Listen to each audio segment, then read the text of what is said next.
ಕೈ ಸಾಕು ಬಿಡಿ ಸಜೋನ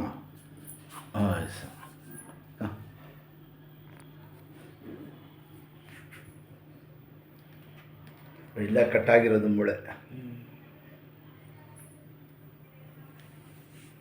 ಖಾಲಿ ತೆಲ್ಗೆ ಹಾಕ್ಬಿಡ ಎಷ್ಟೋ ಪರವಾಗಿಲ್ಲ ದೇವ್ರ ಕಡೆಯಿಂದ ನೋಡಿ ಯಾವ ಗಾಡಿಯಿಂದ ಬಿದ್ದಿದ್ದು ಗಾಡಿ ಅಲ್ಲಿ ಜಾರ್ ಬಿದ್ದುಬಿಟ್ಟಿತ್ತು ಮನೆ ಹತ್ರ. ಹಾಂ ಎಲ್ಲಿ ಅದು ಪಿರಿಯಾಪಟ್ಟಣ. ಪಿರಿಯಾಪಟ್ಟಣ ನೀವು ಪಿರಿಯಾಪಟ್ಟಣದಲ್ಲಿ ಇರೋದು?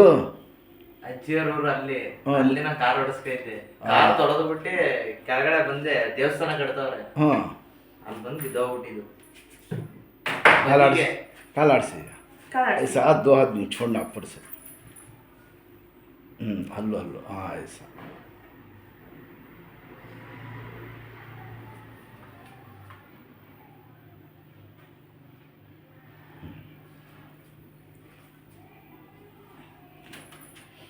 बढ़िया काल आड़सी मंडे आಡ್ಸಪ್ಪ ಹಾಂ ಶಾಬಾಷ್ ಅಷ್ಟೇ ಬಗ್ಸಿ ಜಾಸ್ತಿ ಎದ್ಬಾರ್ದು. ಯಾಕಂದರೆ ಮೂಡ ಕಟ್ಟಾಗಿರೋದು ನಾನು ಆ ಥರ ಅರ್ಜೆಂಟ್ ಮಾಡೋಕ್ಕೆ ಹೋಗಬೇಡಿ, ಯಾಕಂದರೆ ಭಾಳ ಹುಷಾರಾಗಿರಬೇಕು. ಹೀಗೆ ಹಾಂ ನೋಡಿ ಈ ಥರ ಕಾಲಾಡಿಸಿ ನೋವಾಯ್ತಾ ಹೆಂಗಿದೆ ಹೇಳಿ ಅದು ಫಸ್ಟು ಏನಿಲ್ಲ ಹಾಂ ಏನಿಲ್ವಲ್ಲ ದೇವ್ರು ಒಳ್ಳೇದು ಮಾಡಿ. ಏನು ಹೆಸರು ಹೇಳಿದ್ದು? ಜೀವನ್. ದೇವ್ರು ಒಳ್ಳೇದು ಮಾಡ್ತಾನೆ ದೇವ್ರು.